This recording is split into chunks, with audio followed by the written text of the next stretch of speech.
Hi everyone, today we're going to study derivation of equation of the hyperbola with center at the origin, the transverse axis on x-axis. The pair of graphs here is the hyperbola, the center at the origin, and the transverse axis on x-axis. Let us first define some terms. A hyperbola is the set of points such that the difference of the distances of the moving point from two fixed points is constant. The fixed points are called foci. In our graph here, the two foci are here and here. The line passing through the foci is called transverse axis. In our figure, this is the transverse axis, and the transverse axis is on x-axis. The points of intersection of the hyperbola with the transverse axis are called the vertices. Here are the vertices. The center is the midpoint of the segment connecting the foci. The center is here, and it is at the origin. The line passing through the center, perpendicular to the transverse axis, is called the conjugate axis. This is the conjugate axis, and it is on the y-axis. A chord of the hyperbola through either focus perpendicular to the transverse axis and terminated by the curve is called the latus rectum. We have two latera recta here. This is the first latus rectum, and this is the second latus rectum. Asymptote is a line which has the property that the distance from a point P on the curve to the line approaches zero, as the distance of P from the origin increases without bounds. We have two asymptotes. This is the first asymptote, and this is the second asymptote. Now, let us derive the equation of hyperbola with center at the origin, the transverse axis on x-axis. Our center with coordinates 0, 0. We take one point of the hyperbola and we denote that by P with coordinates xy. This point represents all the points of this hyperbola. Now the foci, we denote it by F and F prime respectively. Take note that the line segment connecting the foci is denoted by 2C. Thus, we can write the coordinates of the respective foci. These are C0 and negative C0 respectively. Next are the vertices, denoted by V and V prime. Now we set the line segment connecting the vertices as 2A. So we can write the coordinates of the vertices as A0 and negative A0 respectively. Now the endpoints of conjugate axis, the points are B and B prime. The line segment connecting B and B prime is denoted by 2b. So we can now write the coordinates of the endpoints of conjugate axis as 0b and 0, -b respectively. Now, the point P with coordinates xy representing all points of the hyperbola. By definition of hyperbola, this moving point, we will take the distance to the first focus. And the distance here, if we subtract to the distance from the same moving point to the second focus, it will always be constant.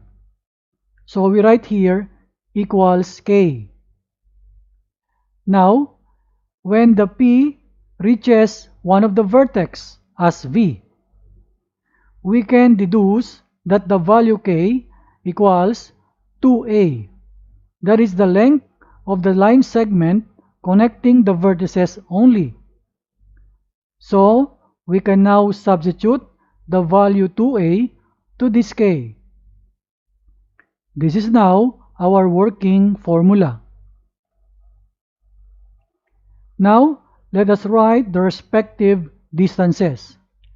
The f prime p, this is now equal to the square root of this x minus -c.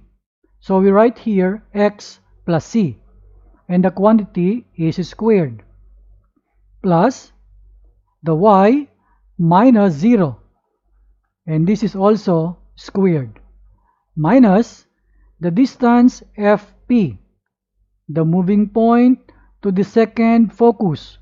So we write x minus c, and this is squared, plus y minus 0. This is also squared.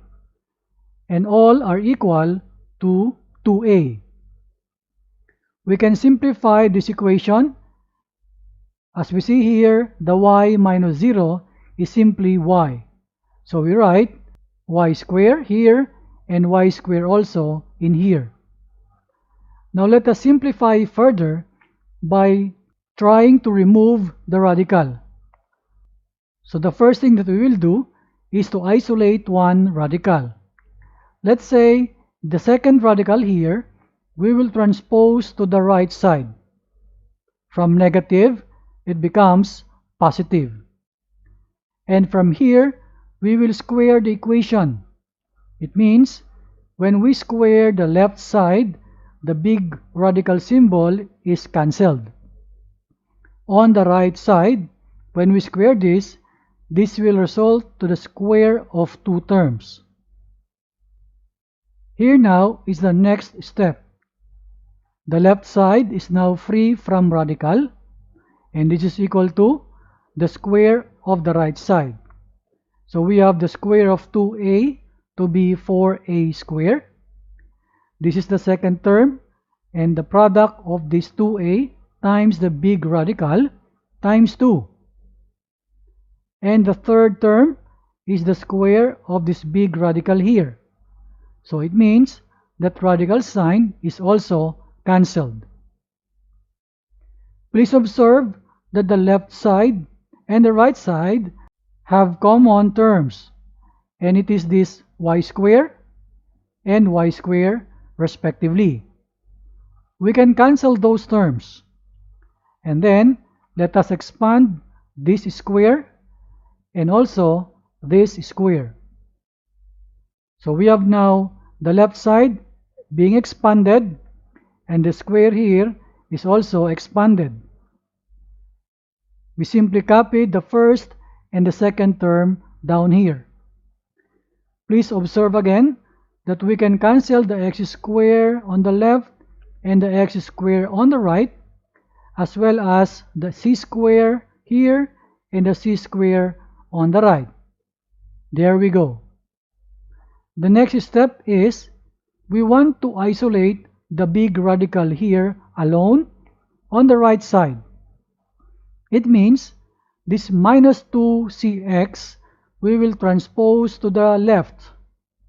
From negative, it becomes positive. but on the left side there is a positive 2cx, so the terms will be combined.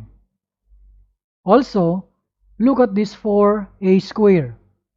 We're going to transpose this to the left, so from positive it becomes negative. This is now the resulting equation. From here we can simplify by dividing by 4.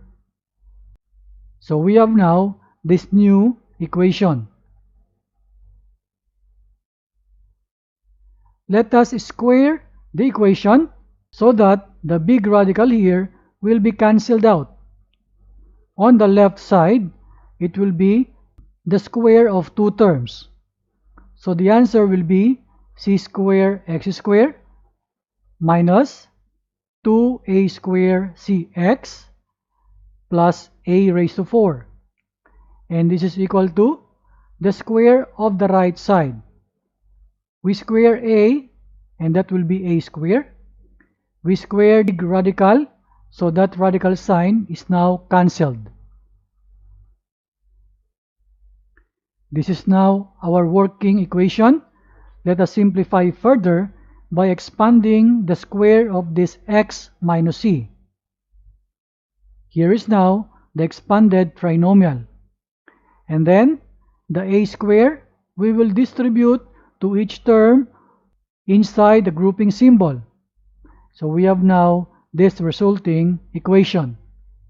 Please observe that this negative 2a square cx can be cancelled out with the corresponding same term on the right. So we cancel it out. And from here, we're going to put all terms with x and y on the left side. Look at the left side here. The first term is with x, so this is retained. This a raised to 4 is without x nor y, so we will transpose this to the right. While on the right side, this a square x square has x variable, so this term here is transposed to the left. The a square c square is retained to the right, while this a square y square has a y variable, so we're going to transpose this to the left. So we have now this resulting equation. I want you to observe the first two terms here have common factor, that is x squared, while the right side terms have common factor, and that is a squared. So we factor out those common terms. Here we go. Take note that the c is greater than a. The c here is the distance from the center to the focus, while a is the distance from the center to the vertex. It follows that if we square both sides, the c square still be greater than a square. If we transpose this a square to the left side, c square minus a square is greater than 0. This value is a positive number. We let this c square minus a square equals b square. So this b square, we're going to substitute to this value here and in here. This is now the resulting equation. X squared b squared minus a squared y squared equals a squared b squared. Now let us divide this equation by a squared b squared. We have now the x squared over a squared minus y squared over b squared equals 1. This is now the equation of hyperbola with center at the origin and transverse axis on x-axis. Take note here that the x variable is positive and the y variable is negative. Now the latus rectum. To find the endpoints of the first latus rectum, we substitute x equals c in this equation. So we have now the x square now changed into c square here.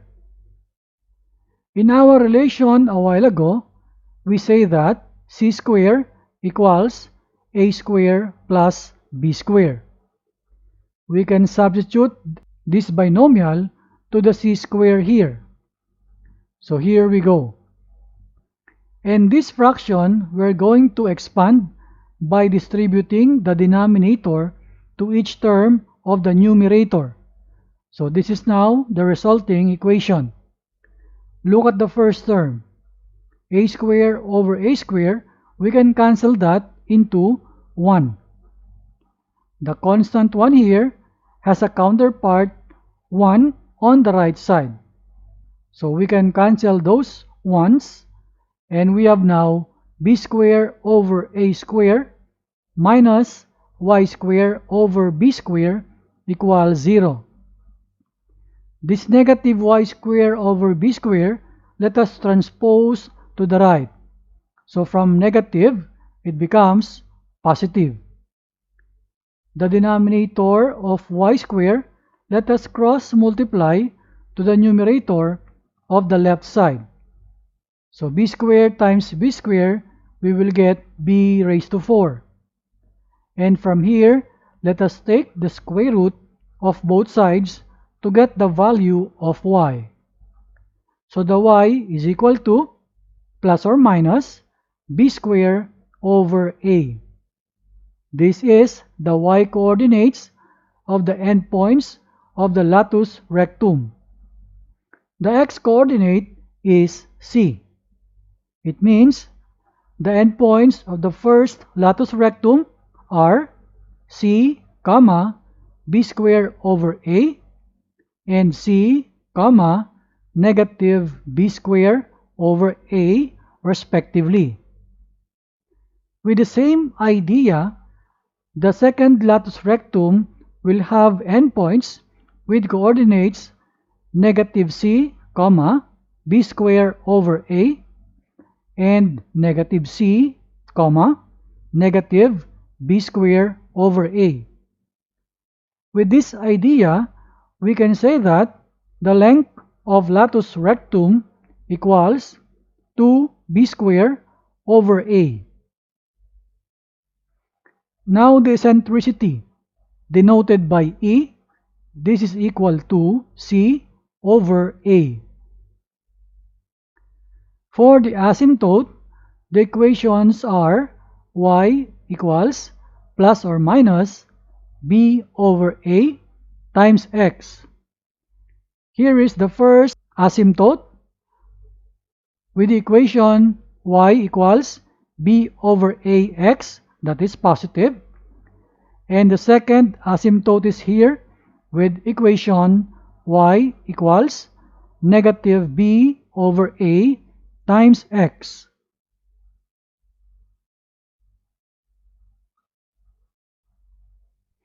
I hope you learned something from this video. See you again next time.